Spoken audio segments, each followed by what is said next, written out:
Excellent. Well, welcome everyone. Sorry for the delayed start, but I think we've got everything rocking and rolling here.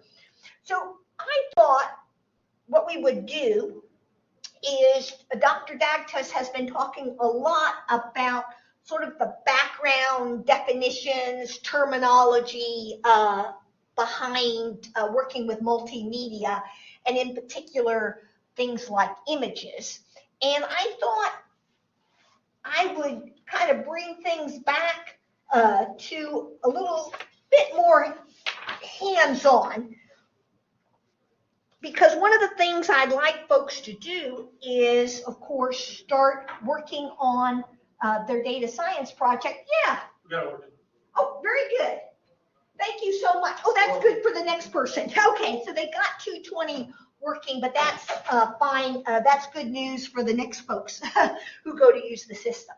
Excellent. So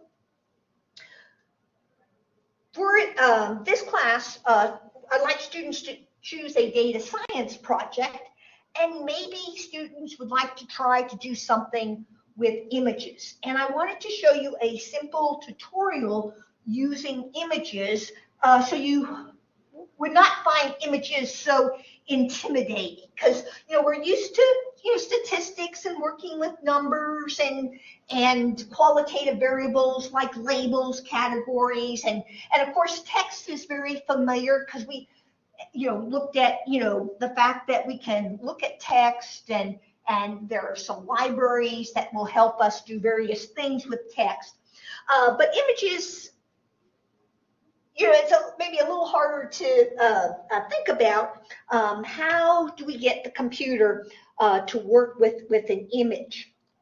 So what I've got here for us to practice with, so this median tutorial on doing a convolutional neural network to predict digits, that actually, I tested out this tutorial, and it's actually pretty good.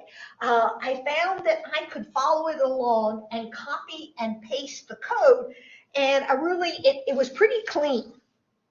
Okay, so that's what we're going to do today.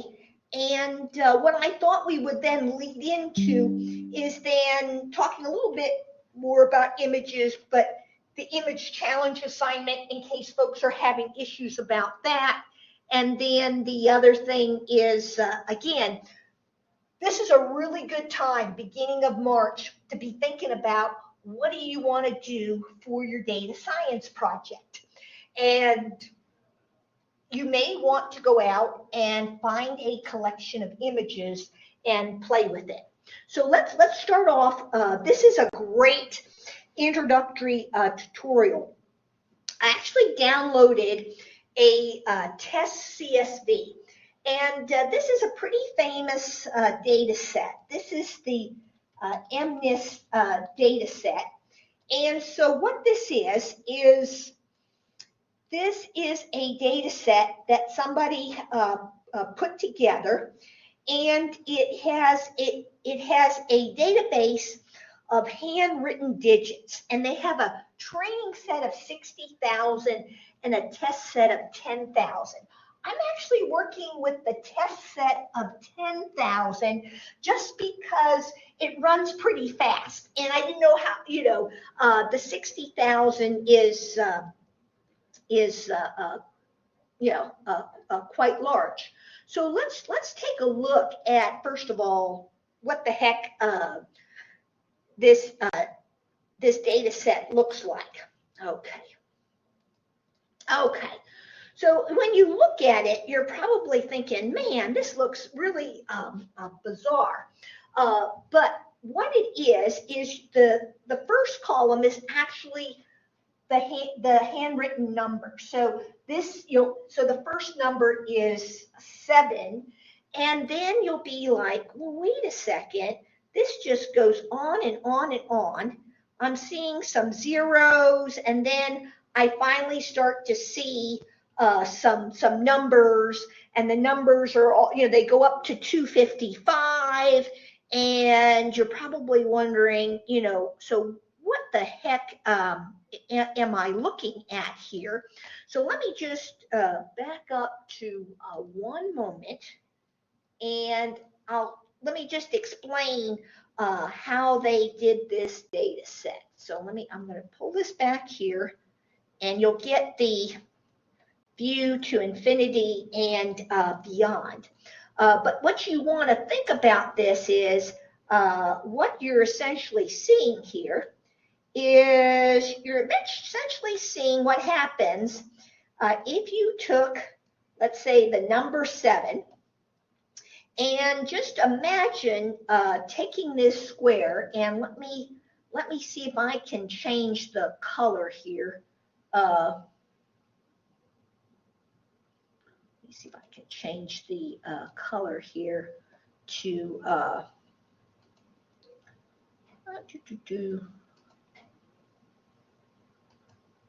oh yeah, okay, that might work. Okay, so imagine, and as I say, this is, oh my gosh, that's not what I wanted to do.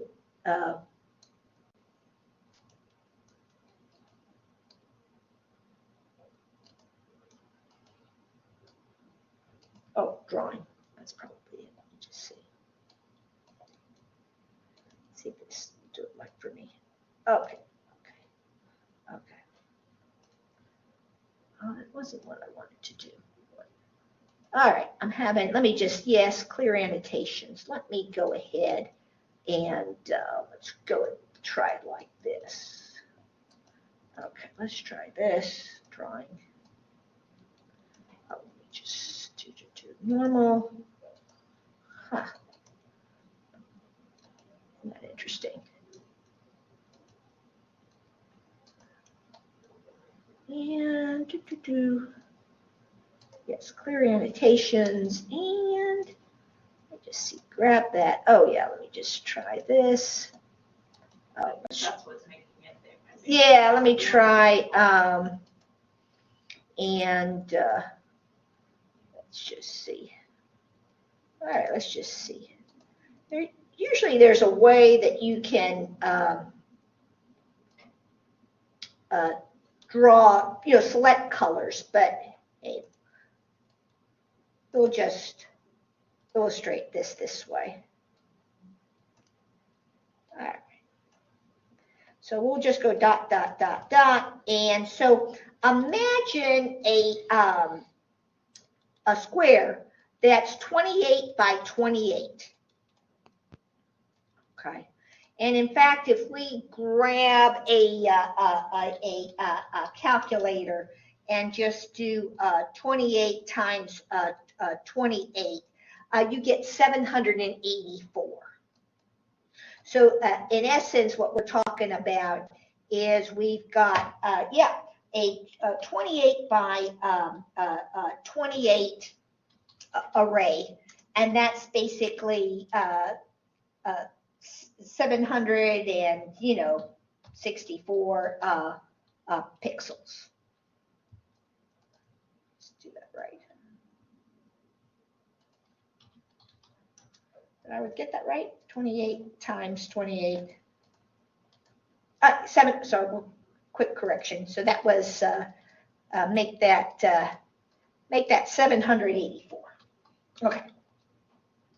Okay. And in these pixels, let's just go ahead. Let me now maybe draw this nice, and yeah, let me just draw it like this. You've got the number 7. And so what you can see is that where you see a 0, that really means the background. And it's very interesting. I played this around. In the tutorial, 0 means black because they had white numbers on a black background.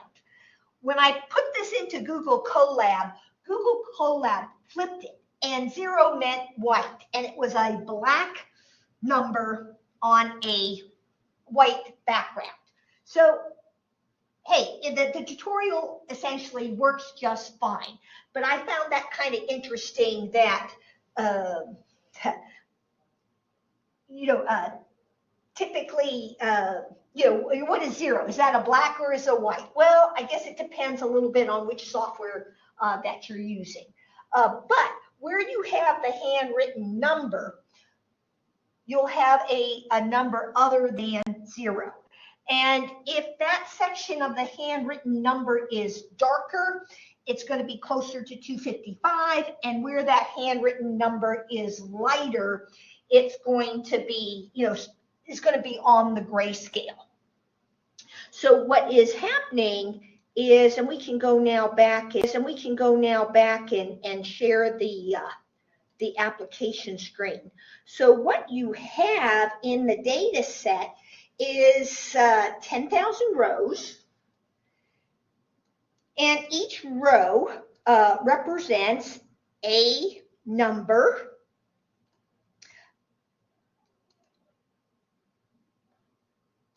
There we go.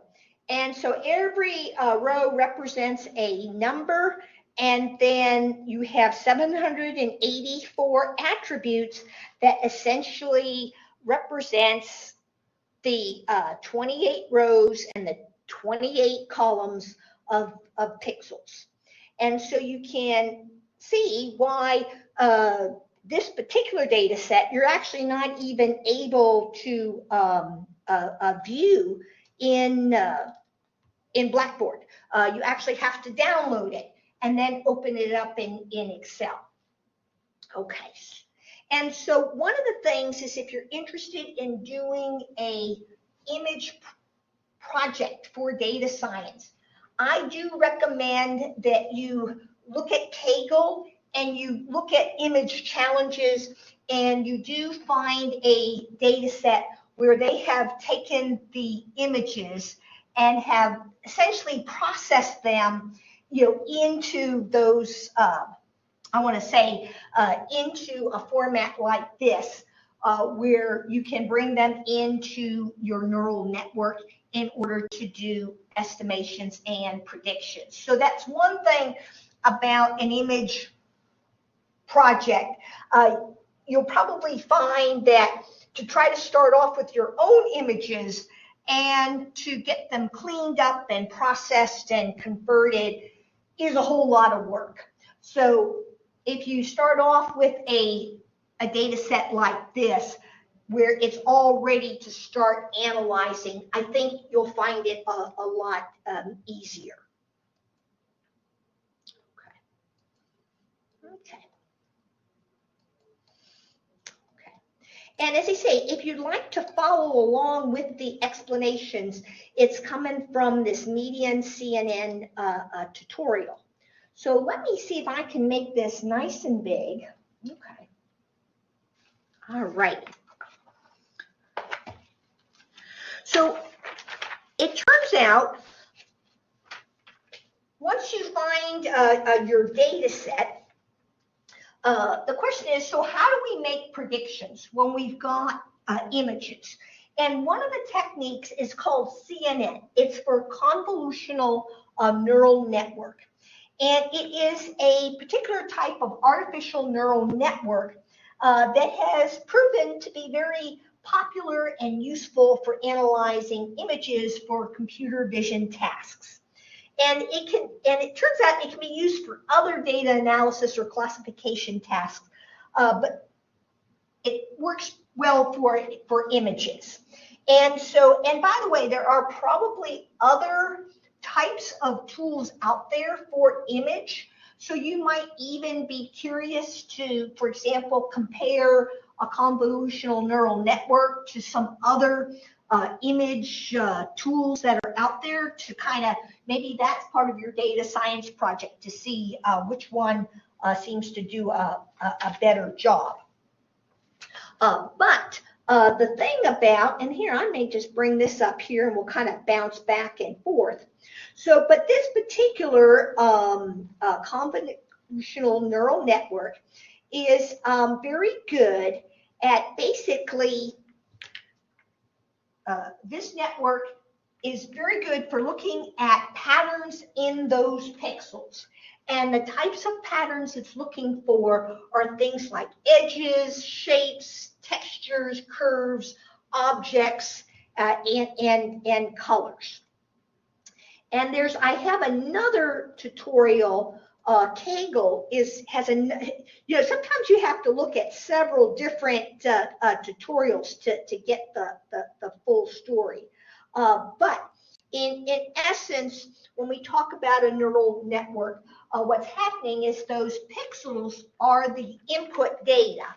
And then it has these layers, and these layers represent and the layers and nodes represents the different combinations of features that you're looking for. And so, and I must say this tutorial was kind of nice about kind of trying to explain how this particular, how the convolution in convolutional neural network works. But the short answer, oh, and that's a pretty good picture right there. We should blow that one up. So the short answer is it's going to take that handwritten image that's basically 28 by 28 pixels, and it is going to put it through this feature mapping. And then it's got a couple other layers that it goes to in terms of then coming out with its prediction of, so what exactly was that handwritten number. But as I mentioned, this particular type of network, those various layers that they have in this neural network has been designed for finding the types of things, edges, shapes that you would want to use in your image in order to be able to do classifications of, exactly, what is this object in this image. Okay. All right. Okay. So the first thing that we need to do is you need to get some libraries. And so again, the median CNN tutorials is, I think, pretty good. They mention these are the tools, the libraries that they used in their tutorial. I was a little concerned because they have these two lines where they're importing some things from the TensorFlow Keras libraries. It turns out you need these things in order to be able to compile your model. I was a little nervous because anytime you see squiggly lines, it usually means that there's something that's deprecated or something that Google Colab doesn't quite understand. I actually consulted with Dr. Xu and Dr. Wang, who are our two TensorFlow experts, and they said, hey, if the code is working, just ignore the squiggly lines. And so I tested this out a couple different ways. You need to have these lines in order for the tutorial to work, and I'll say ignore the squiggly lines. So let me just kind of run this from a scratch here. Oh, let me just see. Okay, let me just.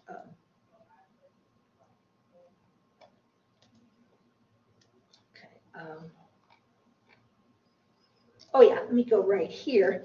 Okay, let me just go ahead and let me just delete this file for just a second. Okay. All right, and let me just double check. So, so the first thing you want to do is these are the libraries that you would need for your first cell to do your analysis.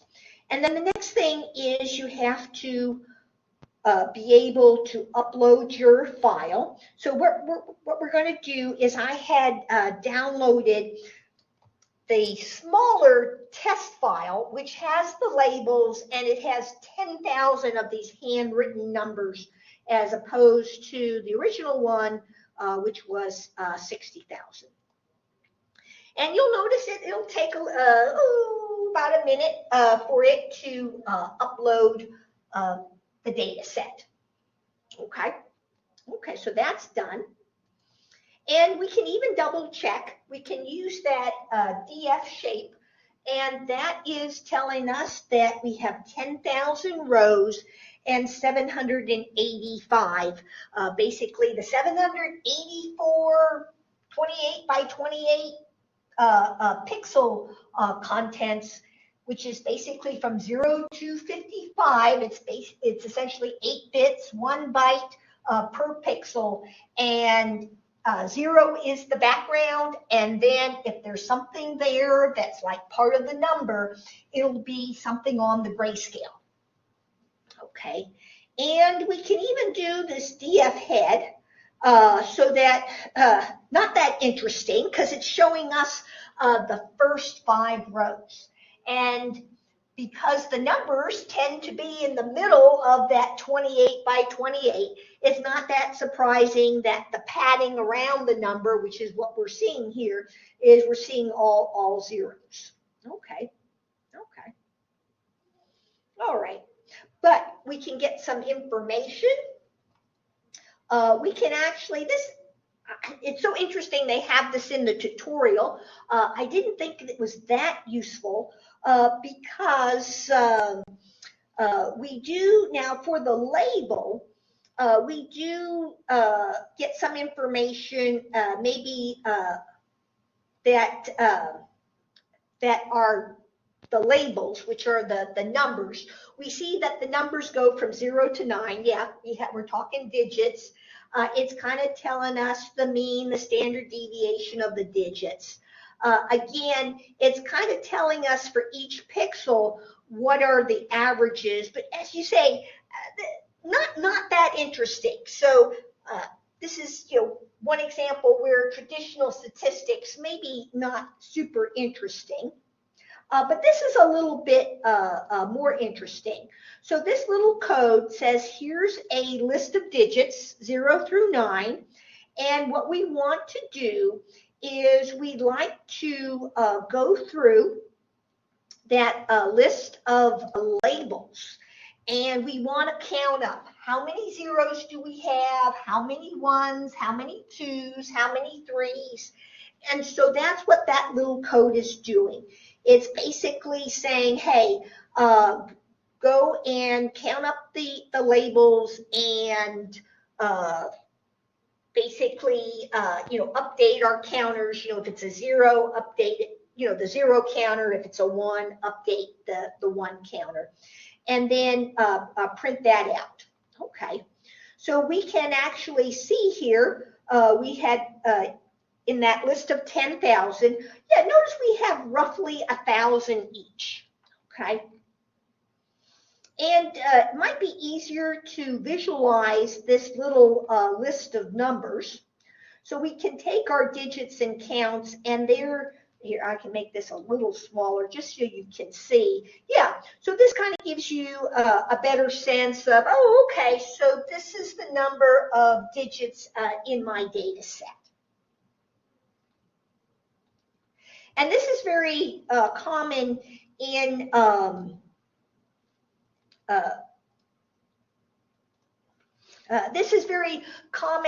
images that we often, in our data set, we have the image, and typically we'll have some sort of label that we're going to use to train the model on. So you may have a model where you're trying to detect who's wearing glasses and who's not wearing glasses. So you would have a set of images, and they would be marked, glasses, no glasses. Maybe you're trying to be able to detect, medical images. That's a good example. You're trying to identify where there's images where there's a tumor, and when there's images that there are no tumors. So actually in the area of medical informatics, there's a lot of studies, image informatics, very big for looking at biopsies, looking for example, skin cancers. Here's an image of a mole or someone on somebody's skin. Is this melanoma, or is it not melanoma? So So if you're interested in this area, there's some, I think, medical images challenges where they're actually trying to train a computer to scan some type of biopsy and to be able to say, yeah, is it this or is it this? But some of the things you can do is this little bit of code basically is saying, would you go out and from our list of 10,000, would you pick out all the images where the label is 3? So this is a quick in hand. You know, maybe you wanted to be able to see, oh, how many images are 3s? Maybe you only want to work with 3s. Okay.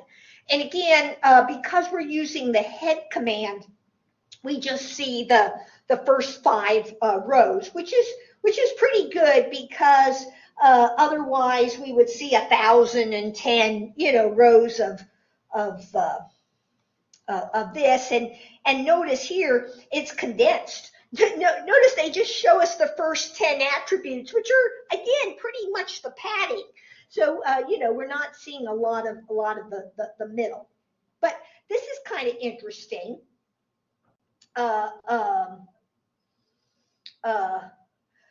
Here's kind of interesting. What if you wanted to print the image from row number 6?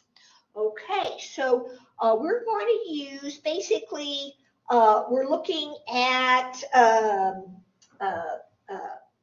we tell it, we want everything that, I think they want a range. So basically we say everything that's at least 6 and, less than 7. So that's essentially 6.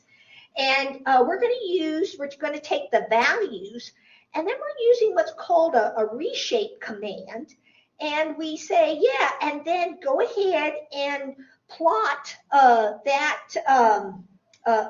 picture using the imshow function. So this is kind of interesting. So there we see that in row number 6, and we can even, you can always say, oh, is that really right?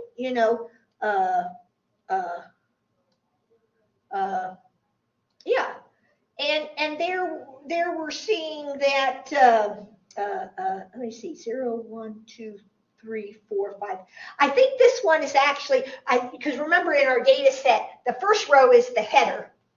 And then usually in Python, 6 would be actually, it starts counting at 0. So it's 0, 1, 2, 3, 4, 5, 6.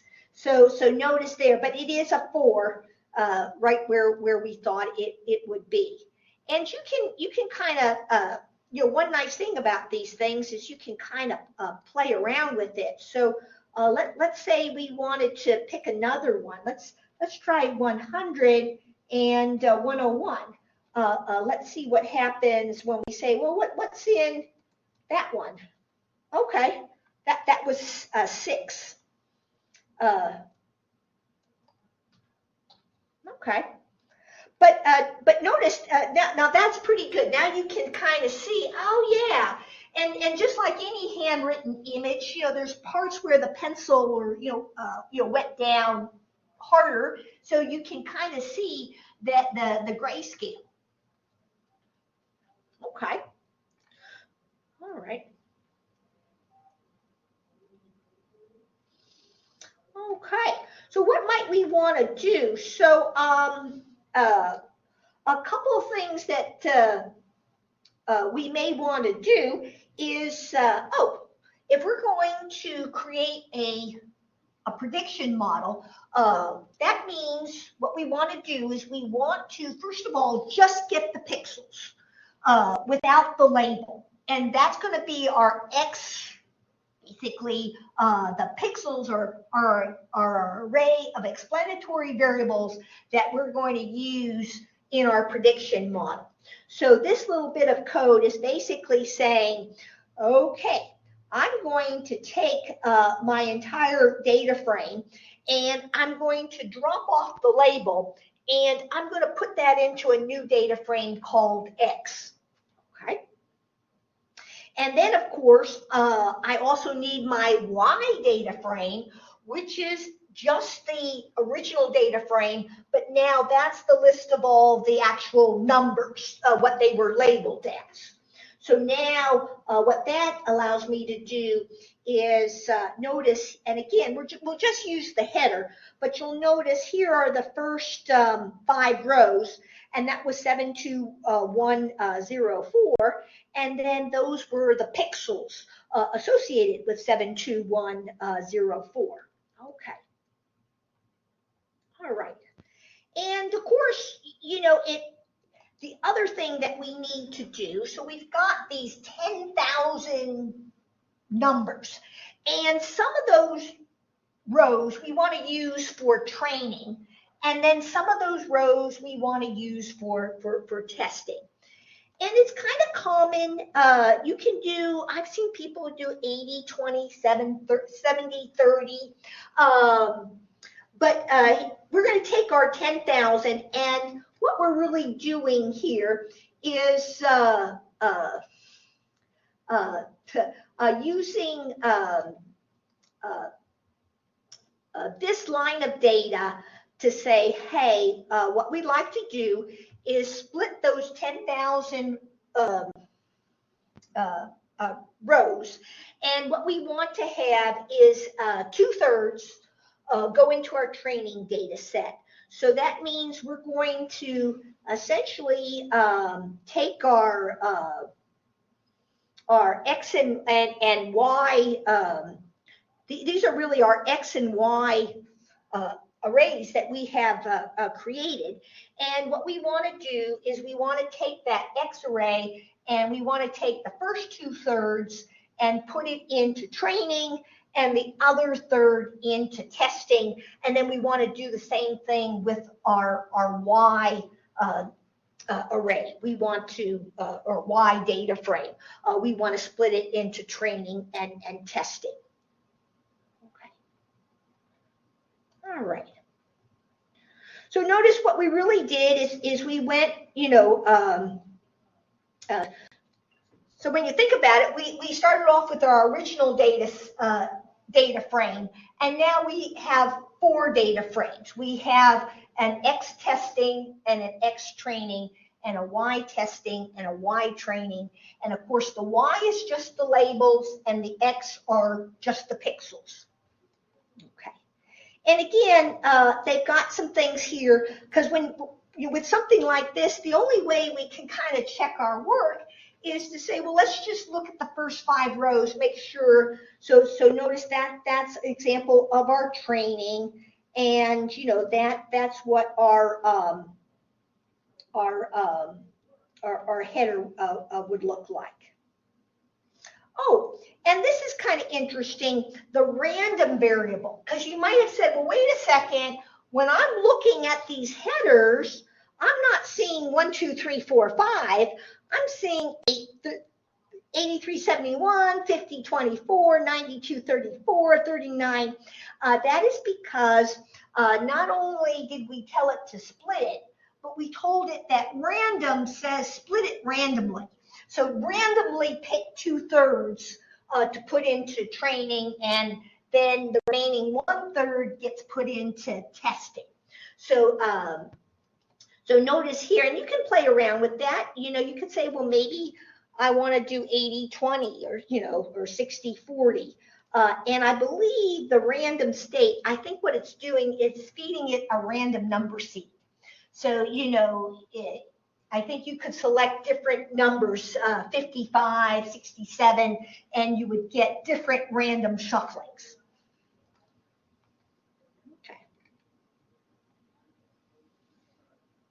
Okay.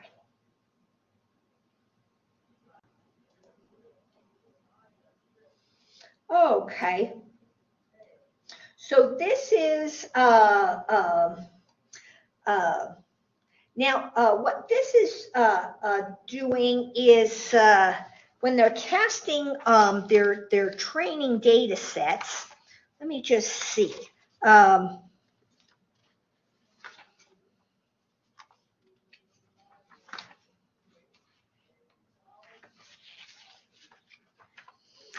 And I think this step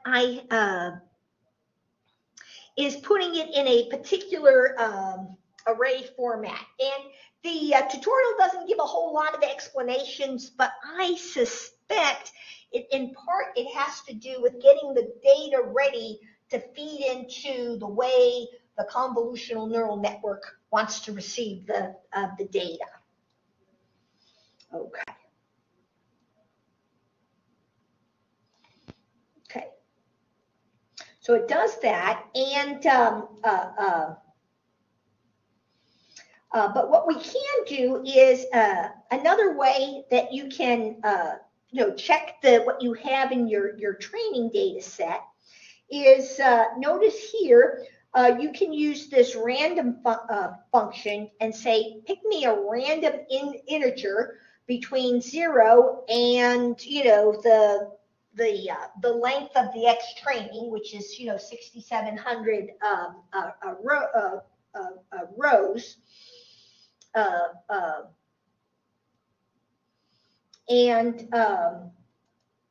Oh, there we go. And you get 4461, and now you can let's print the result from our Y. Okay. So I think what they're just kind of playing around with is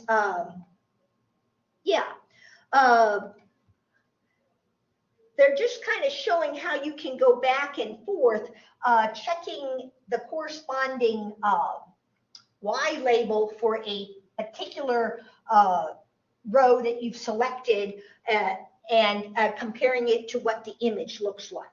So for that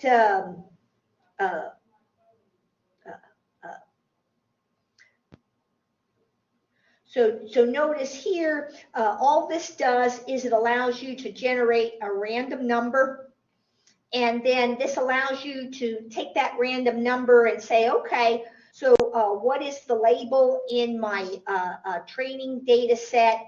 And now let me see what the picture looks like. Okay, so those 3 steps are just kind of showing how you can pick a random number, be able to look up the label associated with that randomly selected row, and to be able to see, oh, that's what the handwritten image, that's what those pixels look like. Okay. And again, you can double check that in your training, you've got 6,700 rows and 784 attributes. Okay. So one of the things that we have here, and I had to kind of look this up, is rather than having a one-dimensional array of length 784, we basically, in order to feed this into our convolutional neural network, we needed to have a two-dimensional array of essentially 28 by 28. Okay, so in essence, what we have to do is we have to take our training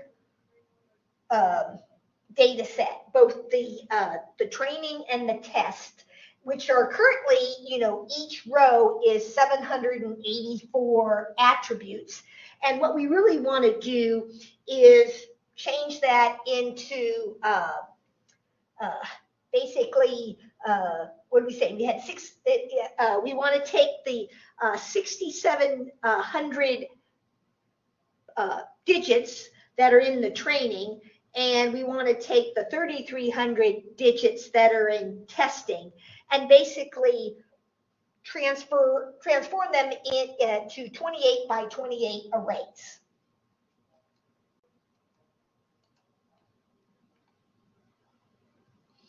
Okay.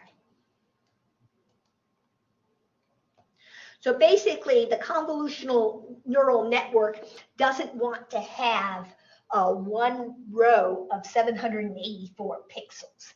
What it wants to have is a table that is 28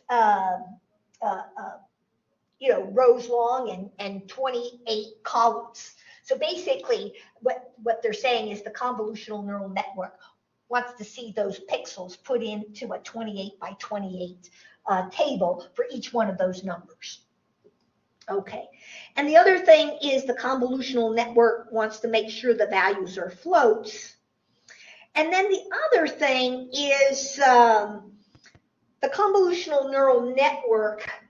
You see that sometimes you get some of these machine learning algorithms, what they really like is maybe values between 0 and 1. And so you'll remember in our data set, we had, where there was handwriting, we might have 230 or 67 or 88 or 255, reflecting to saying, so how dark was that part of the handwriting? And so all we have to do is, since we know we're on a scale of 0 to 255, we're just going to, and we want to get everything between 0 and 1 because that's probably, I've seen that with other machine learning algorithms. Sometimes they like things converted to a 0-1 scale. We just divide everything by 255, and that's going to get all our values between 0 and 1.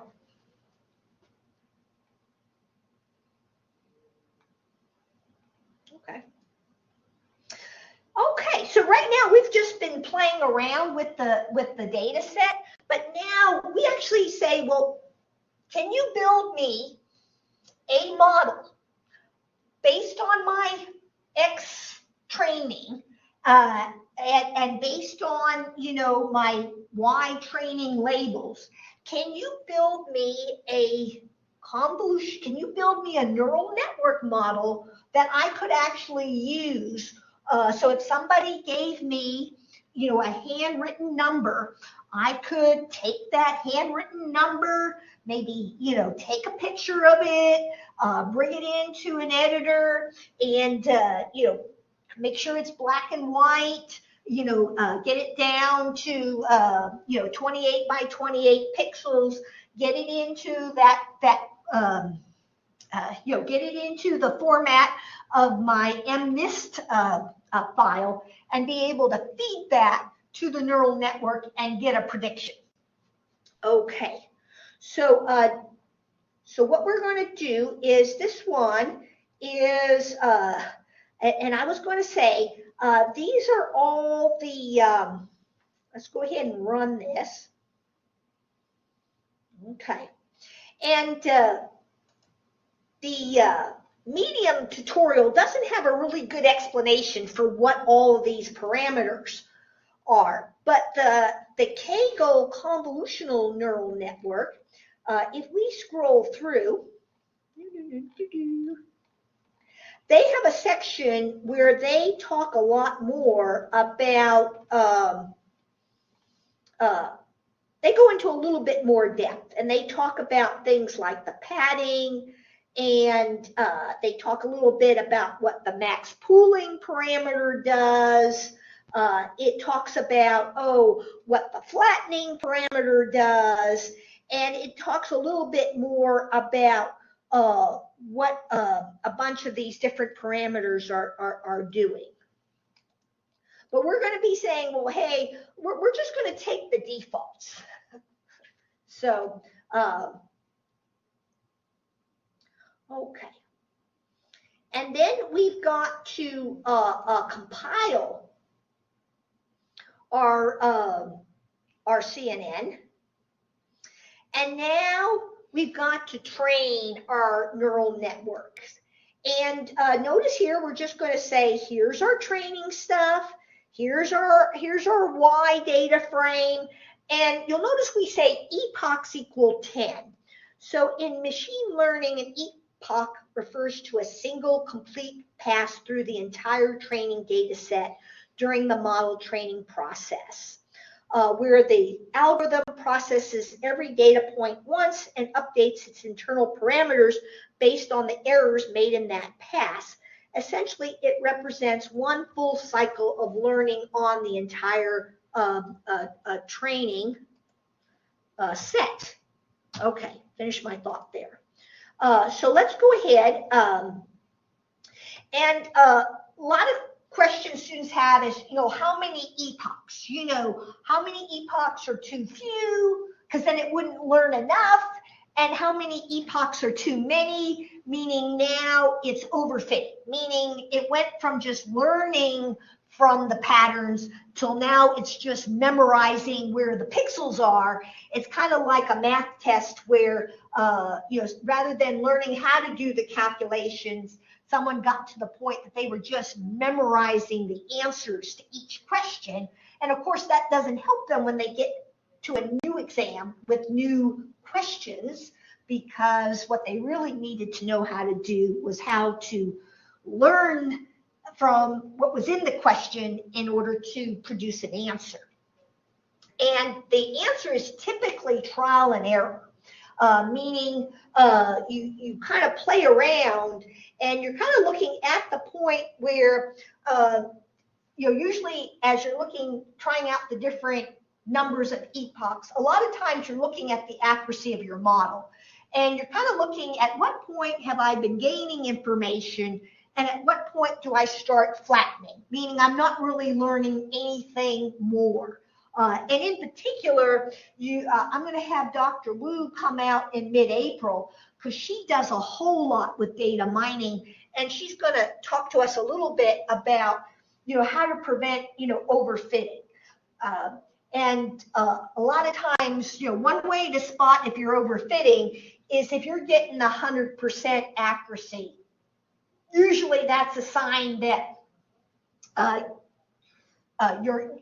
you've kind of memorized versus have actually learned.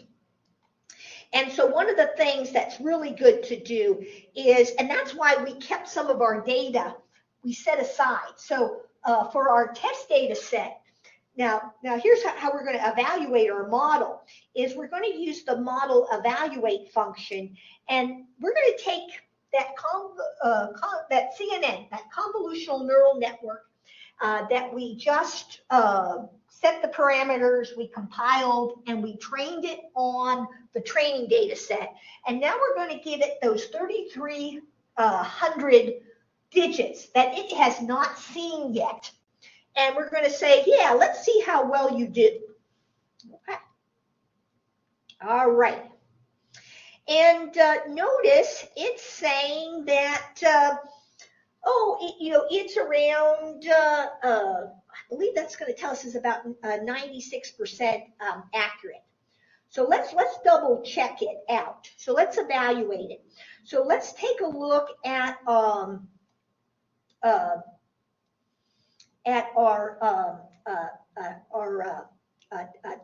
test data set. And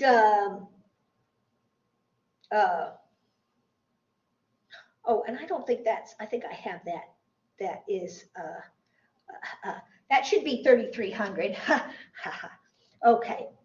And so, and notice if I do this, I get different random numbers. Okay. So I can play around. But I knew in my test data set, meaning the portion of the 10,000 that I set aside for testing, that was 3,300. And you'll notice that, I'm getting a bunch of numbers, but I won't get anything more than 3,300. Okay, so now let me say, well, okay, let me now go into my test data set. And right now the random number is 2666. And let me make a prediction for the results of that image from the row in the test data set. So I'm basically going to the test data set and saying, go to whatever's, is item number 2666. And what is your prediction for what is in, row 2666? And it says it's going to be a 6. Well, let's see if we agree with that. Okay. Okay. So, okay. 6 is probably, looks like a good guess. Okay. And so we can play around with that. Now, what we may want to do is we say, okay, that's nice for testing, one item at a time. But I want to know for my entire test data set of 3,300 pictures of digits, just how well is this particular model doing? So we're going to do the prediction using our entire testing X data frame and our entire, and we're going to produce a new data frame called Y predictions. Okay. All right. And now we're going to do a confusion matrix. And what we're trying to do is we said, okay, we did have a Y data frame that had the actual labels. And now we have a new data frame, which is just the predicted labels. And now we're going to compare those two, and we're going to see how we're doing here. Okay. And this I just coded. Some of this is setting things like the title and the colors and the axes and just setting up the chart. And we're going to do the confusion matrix in two different ways. One, we're going to do it just printing it out, but then we also are going to print it out so it is a little bit more colorful. Okay, so notice here, down at the bottom, 0, 1, 2, 3, this is what the predicted label was. And then this is what the true label is. So we can actually kind of see, for example, that first number 311, that is saying that we had 311 instances of 0 that were labeled as 0, and we predicted them as zeros. But you'll also notice that there were some times that we confused a 0 with a 2. And then notice what else? What is this one? Oh, there were a couple times that we confused a 0 with a 6. And then there were a couple times, that we confused a 0 with an 8. Okay. All right. And you can kind of see, and you can kind of, again, these are the numbers. You might want to convert them to percentages. But I found that, for example, nines are kind of interesting, is that notice that if the true label is a 9, nines get confused a lot with 3s. And nines can get confused with 7s and and with 4s. Yeah, 4s and 9s can often get confused. Okay. So let me just rerun this. And I was going to say neural networks, when you run it different times, particularly when we're randomly selecting what goes into the training data set and what randomly goes into the test data set, when you run this tutorial, you might say, oh, wait a second, my percentages or numbers were slightly off. Yeah, and that's because, when you go with a different set of data values in your training data set and your test data sets, yeah.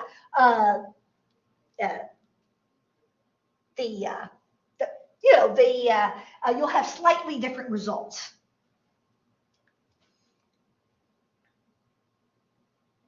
But notice again, we had in our test data set 3,300, and notice we had 3,190 correct predictions and 100 incorrect predictions. And this is for this particular model based on that particular iteration of training and test data.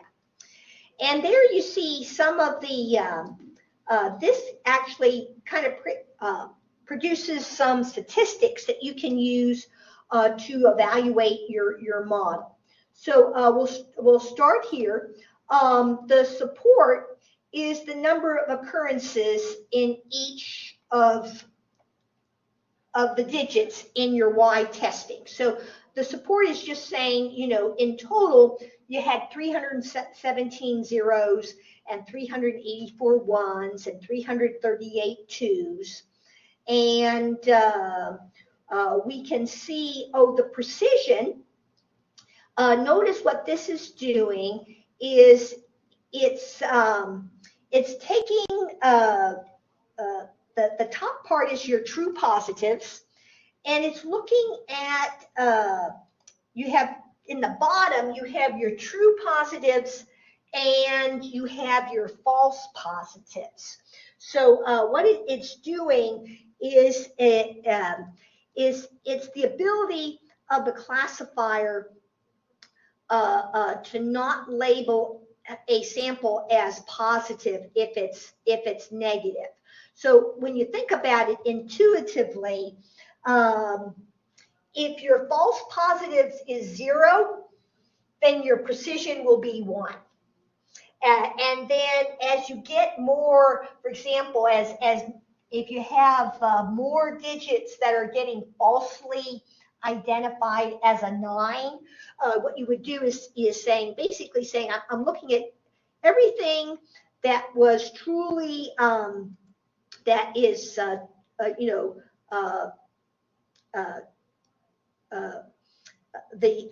9s that were labeled correctly, and then I'm looking at the bottom the 9s that were labeled correctly plus the other stuff that was incorrectly labeled as a 9, and you'll notice basically if the false positives go to 0, then your precision will go to 1. And then the recall is taking a look at, again, let's say all our 9s that were correctly identified as 9s.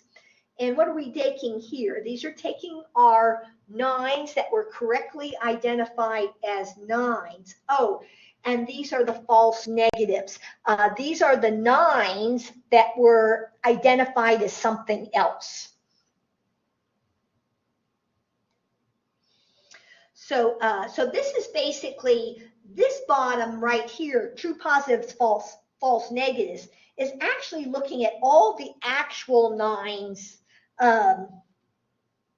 in your data set. The 9s that were identified correctly and the 9s that were not identified correctly. And it's saying of the total population of 9s, how many were actually identified as 9s. So that is your recall. So that is, and notice again, if you have 0 false negatives, I believe what this is telling you is that this would mean that you were able to recall all of your 9s. That is, there were no 9s that were falsely identified as something other than 9. And then the F-score is essentially a ratio of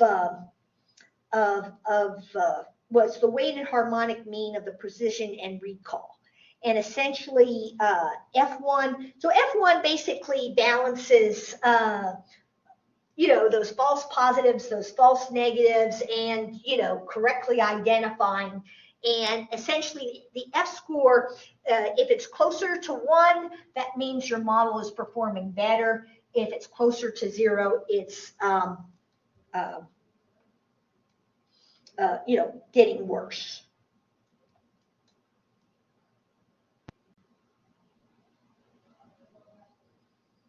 Okay. And so overall, the accuracy is that, we're about, 96% correct. And what's kind of fun sometimes is trying to look to see, uh, uh, uh, which numbers are maybe more prone to being, misidentified.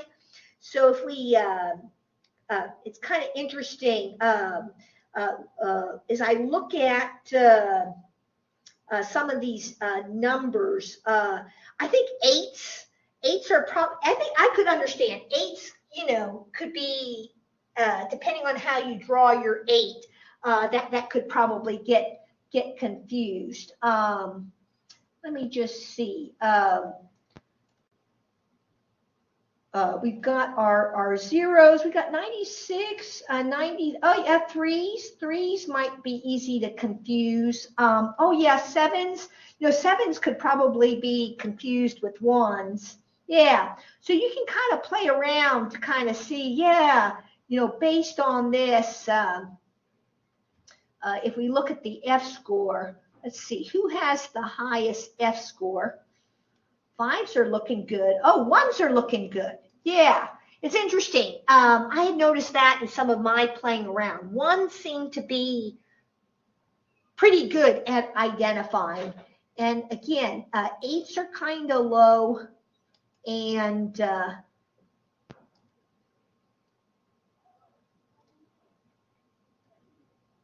again, I always thought nines tend to be a little hard to identify.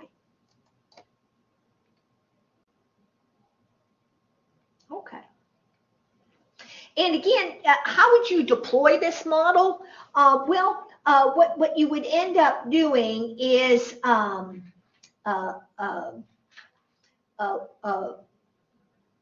you would, of course, we're just deploying within the same session, but you can imagine if you're able to download the configuration for that convolutional neural network. So then what you can do is, again, you can, draw a random number. And what you can do is, if you have gotten the, parameters of your model, you can run it through your TensorFlow model a function to say, hey, here's a new value. I want you to put it through that convolutional neural network that we have all trained. Run it through, get the weights, get it all calculated, run it through the model, and come up with a prediction. And notice here, again, because I'm picking, every time I click on this, it'll pick a different random number. So let's just to see if we agree. Okay. Yeah, that could be a 2. Let's see, what else could we try? We could run this again. Okay, let's just see. Let's run this again. That's a 6. All right. Should we try one more? That's a 2. 7. That's a 3. All right, let's try running this. Okay, that's a 3. Okay. And so now we can actually kind of, now we can play around. Let's see. Oh, there's a 0. Let's just see how that looks. All right. Yeah. So this is where you can, check to see. And as you say, our model is about 96% accurate. So we probably would have to test a while until we found that, 4% that, is not correctly identified. But I think let's just take a look. So definitely, if you'd like to play around, this tutorial is quite good. And I was going to say, you can pretty much just follow the steps and just put the code into Google Colab, and you can just do the MNIST. Oh, the only change that I had to do to the code is in their data set, their first column was called result. And in the data set that I'm using, the first column is called label. So that was the only thing that I had to change was, result to label. But if you wanted to, I suppose we could, maybe I could take that test data set, and I wonder if I could just go ahead and, call this result. Maybe I'll do that, just to try to make sure that it's, so it matches the tutorial. But those are always little things like that. But pretty much you can follow the code. And as I say, this was actually, as tutorials go, this was pretty clean. And so there's the test data set. And then this was another tutorial that I thought that had some nice, had a little bit more technical explanations. Okay. And then, so what we'll do on Thursday is maybe talk a little bit more about just a little bit more, just reinforcing what Dr. Dactus talked about how we work with images, and as I say, talk a little bit about what may be coming down the pike as we start to see more functionality built around analog chips for AI. And we've already shown you the example of the Google Cloud Vision API, but we can also, I think, take a look at, I was going to say, we'll also take a look at, how about that?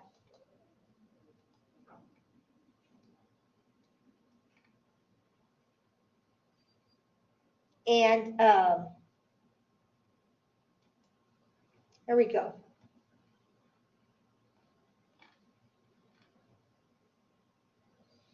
Yes, but what we'll take a look at is maybe I'll do a little research before class to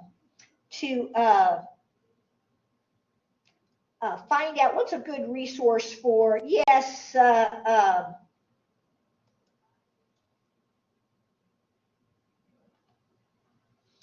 but basically, yes, what you want to do, oh, there's a good one. Street view numbers, license plate readers, those are good examples. So, but what you probably, as I say, I bet what you want to do is take a look. I'm going to see if I can find you a good resource for what are good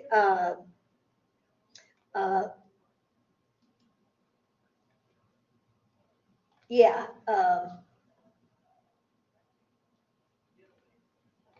Yeah, I think we may take a look to see what people are suggesting in terms of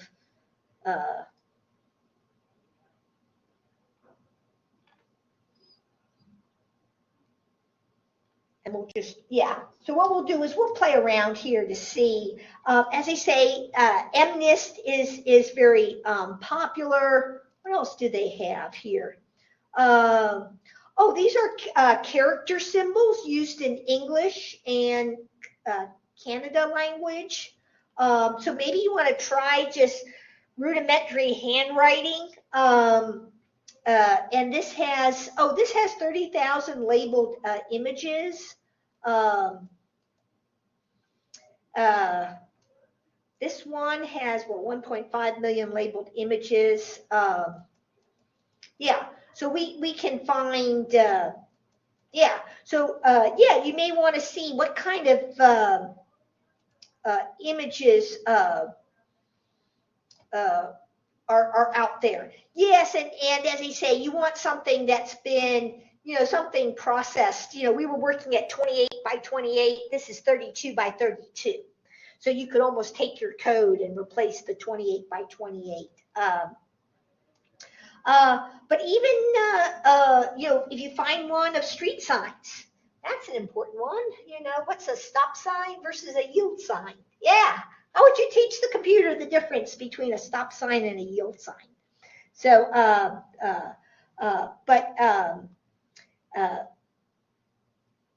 but anyway, oh, there's one. If you're into medical images, yes, trying to detect, whether this image indicates breast cancer or not. Yeah. And what's nice is you can often, play around. Often there are notebooks and code books out there, to help you navigate, getting your code book to run. Okay. So that is kind of what I had for today. And as I say, I wanted to just, uh, I know we're kind of out of time, but bring your questions to class on Thursday. And hopefully this gave you an idea of how, maybe you'd like to find it. As I say, just a basic image challenge. Find something where the images are all ready to be brought into a convolutional neural network. And as I say, it could be something very basic, is there a tumor or not a tumor? Are they wearing glasses or not wearing glasses? Is that, what type of stop sign, is that a stop sign? Is that a yield sign? Can you get something that will recognize different signs?